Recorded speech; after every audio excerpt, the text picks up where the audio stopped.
তো আমার মেয়েকে মুড়ি দিয়েছি, দুধ দিয়েছি, বিস্কিট দিয়েছি, ও এখন খাচ্ছে। আর আমার সকালটা আজকে শুরু হলো চা দিয়ে। তো এই কাপটা আমি নতুন কিনেছি, এটা ফাইবারের কাপ, দেখে মনে হচ্ছে প্লাস্টিকের কাপ, কিন্তু প্লাস্টিক নয়।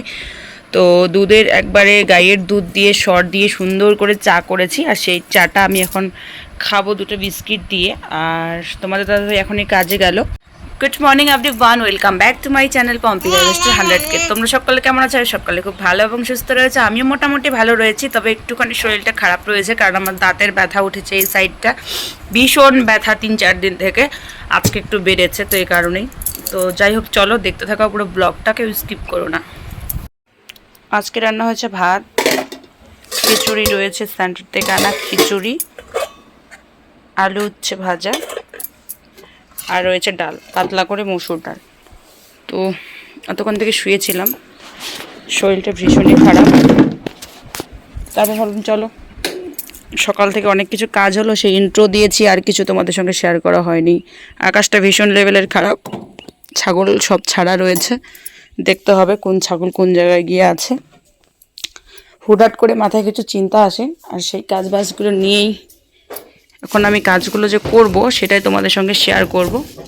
তো এখানে আমার 1 বছর থেকে এটা ঝুলানো রয়েছে। আমি যখন সদ্য এ বাড়িতে এসেছি তখন এটা হচ্ছে আমার সেই বিয়ের 3-4 বছর আগের। তখন হচ্ছে আমি স্কুলে পড়তাম, সে তখনকার এটা, তাহলে 4 বছর 5 বছর হয়ে গেল। তখনকার এটা কোনো নষ্ট হয়নি, এটাকে আমি লোহা গরম করে লাগিয়ে দিয়েছি, তাই এরকম হয়েছে। তো এটা কোনো কাজেই লাগে না, আগেও লাগতো না, এখনও লাগে না। তো এটাকে আজকে কাজে লাগাবো, চলো দেখতে থাকো। আমরা মানুষ দুটো হতে পারি, কিন্তু আমাদের ব্রাশ দেখো কতগুলো।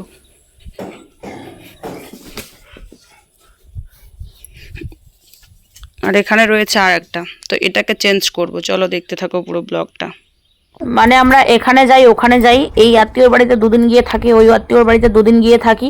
মানে আর সেরকমটা বলতে আমরা তো সেরকমভাবে কারো বাড়িতে যাই না। পিসিদের ওখানে বিয়ে বাড়িতে গেলাম, তখন 2টা ব্রাশ কেনা হয়েছে, তখন তোমাদের দাদা ভাইয়ের একটা আমার একটা।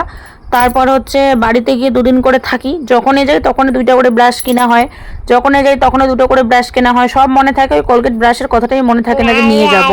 তো যাই হোক, এরকম ভাবে ভাবে আমাদের অনেক ব্রাশ জমা হয়ে গেছে। আর এই ব্রাশগুলো মানে তার জন্য, সরি তোতলাই যাচ্ছি, তার জন্য এতগুলো হচ্ছে ব্রাশ জমা হয়েছে। আমরা মানুষ দুটো, কিন্তু আমাদের ধাপে ধাপে প্রচুর ব্রাশ। এর মনে করো নেক্সট টাইম মনে থাকে, ভাবি আর কি, যে এবার কোনো আত্মীয় স্বজনের বাড়িতে যাব, দুদিন গিয়ে থাকবো, যার বাড়িতে ব্রাশ সঙ্গে করে নিয়ে যাব, কিন্তু সর্বশেষে দেখো আমি সেই জিনিসটাই ভুলে যাই। তো যাই হোক, এই করে করে করে করে এতগুলো ব্রাশ হয়ে গেছে। খুব ইচ্ছে এবং আশা স্বপ্ন অনেক কিছু রয়েছে, আস্তে আস্তে পুরো বাড়ি ঘর সমস্ত কিছু নিজের মন মতন মর্জি মতন বানাবো। তবে অনেকটা সময় লাগবে, কারণ টাকা পয়সার বিষয় সব কিছুতেই। একটা তারকাঠি কিনতে গেলেও এখন টাকার দরকার পড়ে, তো এ কারণেই হচ্ছে এত কিছু আর কি সমস্যা। তো যাই হোক, যখনই টাকা হবে তখনই টুকিটাকি কাজকর্ম সেরে ফেলবো, জিনিসপত্র কিনে ফেলবো। অনেক কিছু কিনেছি, তবে সেগুলো বের করছি না, কারণ হচ্ছে বাড়িঘরের অবস্থার জন্য। আস্তে আস্তে তোমরা সব কিছু দেখতে পারবে। আমার অনেক অনেক ফুলদানি, তারপরে ফুল মানে হচ্ছে ওই রেডিমেড ফুলগুলো, তারপর অনেক হাতের কাজের জিনিস রয়েছে, নিজের হাতে বানানো, মানে ভীষণ ভীষণ অনেক রকমের জিনিসপত্র এখন আমার বাড়িতে রয়েছে, কিন্তু আমি ওগুলো এখনো বের করব না। তার মধ্যে ঝাড়বাতিগুলো যে থাকে সেগুলো, আবার অনেক ফুলদানি, ফুল, অনেক কিছু রয়েছে, কিন্তু আমি এখন ওগুলো বের করি না এই কারণে, কারণ আমার বাড়িঘরের অবস্থা খুব বাজে হয়ে আছে। তো আস্তে আস্তে সবটা হবে, তোমরা শুধু দেখতে থাকো। আর এই যে তোমরা যে দেখো মানে ফুল গাছটা দেখতে পাচ্ছ, এগুলো কিন্তু আমার বাড়ির থেকে আনা, বাড়িতে এগুলো প্রচুর জঙ্গল হয়ে আছে। তো আমি ভাবলাম যে শো করবে, মানে শো রাখার জন্য, আমি জানি না এগুলো কী কাজে লাগে বা কী এগুলো। তো 2-1টা ডাল এনে বাড়িতে মানে লাগিয়েছি, প্রচুর হয়েছে। আবার আমি সেদিন কিছু ঘাসের সঙ্গে তুলে ফেলে দিয়েছি, উঠানের ঘাসগুলো যখন তুলেছি তখন তুলে ফেলে দিয়েছি।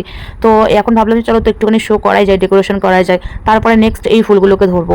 দেখো আরও কিন্তু অনেক রয়েছে। তোমাদের দাদা ভাই না এগুলো সব ঘাস মারা দিয়ে মারে, মানে ও এসব পছন্দ করে না, আর আমি এসব করে ডেকোরেশন করব, তার মধ্যে হচ্ছে মানে কি বলবো, মানে জঙ্গল হয়ে যায় আর কি। তো চলো স্নানটা করে নিই, মাথায় কাল তেল দেওয়া হয়েছে, তো আজকে শ্যাম্পু করব। পুরোপুরি স্নান করে তোমাদের সাথে কথা হচ্ছে। তো পুরোপুরি দেখো আমার কিন্তু স্নান করা কমপ্লিট, আর নতুন যে শাড়িটা কালকে ধুয়ে দিয়েছি সেই শাড়িটাই আজকে পরেছি। তো ফুল একদম দেখাবো তোমাদের লুকটা কেমন হয়েছে, অবশ্যই তোমরা দেখো। তো মাঝে মাঝে আমার ভিডিও করার ইয়েগুলো একটু চেঞ্জ হয়ে যায়, মানে লম্বা হয়ে যায়, ফোনটা মানে রাখতেই আমার সমস্যা হয়, তখন ভিডিওগুলো এরকম হয়ে যায়। তো যাই হোক, এখানে ভেজা কাপড়গুলো শুকোতে দিলাম, আমার স্নান হয়ে গেছে, আমি সিঁদুরটাও কিন্তু দেখো দিয়ে নিয়েছি। আর কি বলবো, পুজোটাও দেওয়া আমার হয়ে গেছে, শেয়ার করতে পারিনি। আর ফোন এখানে ওখানে রেখে রেখে ভিডিও করতে হয়, তো ভাবলাম চলো কিছুদিন বেশ ভালোই হলো, আমি হচ্ছে ঘাসগুলো তুলেছি উঠানের, তো আজকে একটুখানি উঠানটা ঝাড় দিয়ে নেই, তো তোমাদের সঙ্গেও শেয়ার করছি। তো আমার বরের একটা কথা আমি তোমাদের সাথে শেয়ার করি। আমার বরের কাছে আমি যখনই কোনো কিছু মানে ড্রেস বা শাড়ি টাড়ির কথা বলি, তখন আমার বর আমাকে একটা কথাই বলে, তোমার যত সুটকেস ভর্তি তোমার শাড়ি দিয়ে, তো তুমি আগে সেই শাড়ি ড্রেসগুলো পরে শেষ করো, তারপর তোমাকে শাড়ি কিনে দেবো, তার আগে আমি তোমাকে শাড়ি কিনে দেবো না। আর আমি এই কারণে না, আমি আমার মাথাটা গরম হয়ে যায়, আমি ওর কাছে কোনো জিনিস চাই না। আর মেন কথা হচ্ছে, সত্যি আমার অনেক শাড়ি, আমি সুতি শাড়ি বলো, পিছলা শাড়ি বলো, নেটের শাড়ি বলো, বেনারসি বলো, কাতান বেনারসি বলো, সিল্ক বলো, মানে কাঞ্জিবরণ বলো, তারপর ঢাকাই চামদানি যাই বলো না কেন, এত শাড়ি রয়েছে যেগুলো আমি পরে এখনো কিছু কিছু শাড়ির আমি মানে ভাঁজ খুলিনি। সত্যি কথা, তোমরা আমার শাড়ির কালেকশন দেখতে চাও, 5 থেকে 10টা অলরেডি আমার কমেন্ট আসুক শাড়ি কালেকশনের, আমি অবশ্যই তোমাদের শাড়ির কালেকশন দেখাবো, কথা দিলাম। তবে 5 থেকে 10টা কিন্তু কমেন্টস লাগবে, তাইলে আমি শাড়ির কালেকশন দেখাবো। তো যাই হোক, আমি ছোট্ট ক্রিয়েটার, তাই এইটুকুই আবদার করলাম। আর মেন কথা হচ্ছে কি বলতো, আমি তো মানে ব্লাউজের কালেকশন তোমাদের সাথে দেখিয়ে দিয়েছিলাম, আবার কিছু কিছু ড্রেসের কালেকশনও দেখিয়েছি, তো এখন হচ্ছে শাড়ির কালেকশনটা দেখানো বাকি রয়েছে, সেটা অবশ্যই দেখাবো। তো মেন কথা হচ্ছে, আমার প্রচুর শাড়ি টাড়ি, আমি কতগুলো মানে বিয়ে হওয়ার পর থেকে দুটো শাড়িতে 3টে শাড়ি কিনেছি, আদার্স আর কোনো শাড়ি কেনা এখনো পর্যন্ত আমার হয়নি, কারণ আমার প্রচুর শাড়ি রয়েছে। আর আমি আবারও বলছি, আমার কিছু শাড়ি এখনো ভাঁজ করা হয়নি, সে কারণেই। তো শাড়ি কিনবো এবার, দেখি সামনে তোমার পুজো আসছে, আমাদের অ্যানিভার্সারি আসছে, মেয়ের বার্থডে আসছে, আমার বার্থডে আসতেছে, তোমাদের দাদাভাইয়ের বার্থডে আসতেছে, কী হবে আমি নিজেও জানি না, চেষ্টা করবো আর কি কিছুটা করার। তো এখন শাড়ি নিলেই যে সবটা হয়ে যায়, মানে কোনো কিছু আবদার বলতে কি, টুকিটাকি খাওয়া, এখানে ওখানে ঘুরতে যাওয়া, টুকিটাকি আবদার থাকে, কিন্তু ওই শাড়ি হাবিজাবি এসবের আবদার আমার বরের কাছে করলে, আমার বর ডাইরেক্টলি বলে যে তোমার সুটকেস ভর্তি শাড়ি, সেগুলো আগে শেষ করো, তারপর থেকে আমি শাড়ি তোমাকে এনে দেবো। তো এই যে বৃষ্টি মানে ঠান্ডা মানে নতুন কিছু একটা, মানে আমার মনে আসার জায়গা, নতুন কিছু আমার একটা মানে শুরু হয় কাহিনী, এই কারণে আমি হচ্ছে নতুন একটা শাড়ি বের করে কাল ভিজিয়ে রেখেছি, সেই শাড়িটাকে ধুয়ে দিয়েছি, রাত্রি শুকে গেছে, আর সেই শাড়িটা এখন আমি বের করে আজকে পরেছি চান টান করে। তো এরকমভাবে শাড়িগুলোকে শেষ করতে হবে গাইস, শাড়িগুলোর অবস্থা খুব খারাপ হয়ে গেছে, কেমন জানি একটু নরম নরম হয়ে গেছে, নরম নরম বলতে হচ্ছে মানে পুরনো পুরনো হয়ে যাচ্ছে, সুকেসে রয়েছে তবুও। তো যাই হোক, দোকান থাকলে ভালো হয়, বাড়িতে থাকলে আবার এরকম হয় কেন সেটাই বুঝি না। তো তোমাদের কেমন লাগলো আজকে শাড়িটা অবশ্যই কমেন্ট করে জানাবে। আর তোমরা হয়তো দেখেছিলে যে আমি যখন ভিডিও করছিলাম, আমার হাতে কিন্তু 1 হাত ভর্তি চুড়ি ছিল। তোমরা হয়তো অবশ্যই এতদিন থেকে যারা মানে শর্ট দেখছো, ব্লগ দেখছো, বা আজকের ব্লগটাও শুরু থেকে যারা দেখেছো, তোমরা একটুখানি মানে শুরু থেকে আবারও দেখতে পাবে যে আমার হাতে কিন্তু অনেক চুড়ি ছিল। কিন্তু আমি গরু আনতে যাওয়ার পরে আমার এত বড় একটা অ্যাক্সিডেন্ট হয়েছে গরুর সাথে, যার কারণে আমার হাতে 2টো চুড়ি বাদে আমার সব চুড়িগুলো ভেঙে গেছে। আর চুড়িগুলো মানে এমনভাবে ভেঙে গেছে, পুরোপুরি 2টো হাত আমার কেটে মেটে রক্তাক্ত অবস্থা হয়ে গেছে।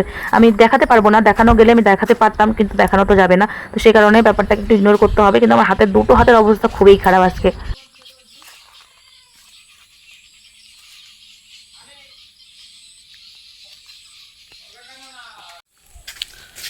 তো সন্ধ্যা হয়ে গেছে, আর আমি একটু বেরোবো বলতে হ্যাঁ, আমার জেঠি শাশুড়িদের বাড়ি যাবো। ফ্যান চলছে, লাইটটা একটু জ্বালিয়ে দিই, কারণ অন্ধকার অলরেডি হয়েই গেছে, আস্তে আস্তে আমার হয়তো একটু অন্ধকারই হবে, একটু দরকারে যাব।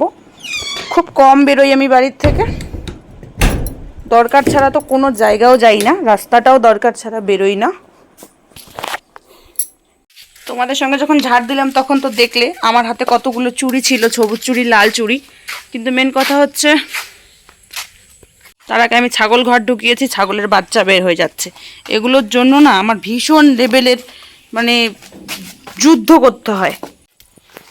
কথাটা কোথার থেকে শেষ করলাম ঠিক মনে নেই। তো বলছি, আমি যখন ঝাড় টাড় দিচ্ছিলাম, বাড়ির কাজ করছিলাম, তখনও কিন্তু আমার হাতে প্রচুর চুড়ি ছিল, সবুজ চুড়ি, কিন্তু এখন দেখো 2টো। আর আমার হাত পা 2 হাত কেটে মেটে একবারে আঙুল মানে সঙ্গে সঙ্গে আঙুলটা ফুলে গেছে, আঙুলটা মনে হয়তো নড়ে গেছে একটুখানি। গরু আমাকে এমন আজকে অবস্থা করেছে, সত্যি কথা বলতে আমি আজকে ভীষণ ভয় পেয়ে গেছি। টি টি টি টি টি টি টি চাঁদ মামা দেখা যায়, টি টি টি টি টি টি টি টি টি।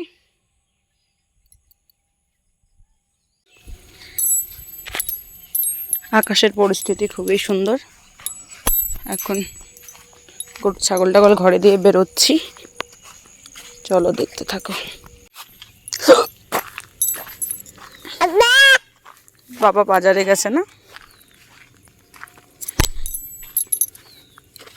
তো দরকার সামলিয়ে বাড়িতে আসলাম। বিছানার মধ্যে দেখো যত কাপড় চোপড় ভাঁজ করা ছিল সব এলোমেলো করে দিয়েছে আমার মেয়ে। বালিশের উপরে একদম হিসু করে শেষ করে দিয়েছে।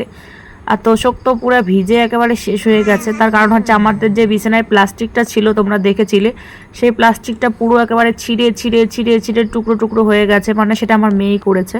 তো এখন হচ্ছে বিছানার মধ্যে আমি ওকে একটা বাটিতে মুড়ি দিয়েছি, সব মুড়িগুলো বিছানার মধ্যে মানে ঢেলে দিয়েছে। তারপর বাটিটা সরিয়ে দিলাম, যেহেতু কাচের বাটি ছিল। তো এখন হচ্ছে ও একবারে কাপড় চোপড় চারিদিকে এলোমেলো করে দিয়েছে, তার সাথে মুড়ি মেলে দিয়েছে, দিয়ে মুড়ি খাচ্ছে আর ঘুরছে। আর এক পা দুপা করে যেহেতু হাঁটাহাঁটি করতে পারে, তো তোমাদের সঙ্গে অবশ্যই শেয়ার করবো হাঁটার স্টাইলটাও। আর আমি না আজকে বেশি ভিডিওটা মানে কন্টিনিউ করতে পারবো না, কারণ আমার পরিস্থিতি খুবই খারাপ, তোমরা একটুখানি বোঝার চেষ্টা করো। আর অবস্থা খারাপ মানে ভালো হোক একটু, তারপর আমি তোমাদের সঙ্গে সবটাই শেয়ার করব। তো যারা পেজ থেকে দেখছো অবশ্যই পেজটাকে ফলো করে দেবে, আর যারা চ্যানেল থেকে দেখছো অবশ্যই চ্যানেলটা সাবস্ক্রাইব করে দেবে। তো চলো আজকের মতো এইটুকুই, পাশে থেকো, ভালো থেকো, সুস্থ থেকো।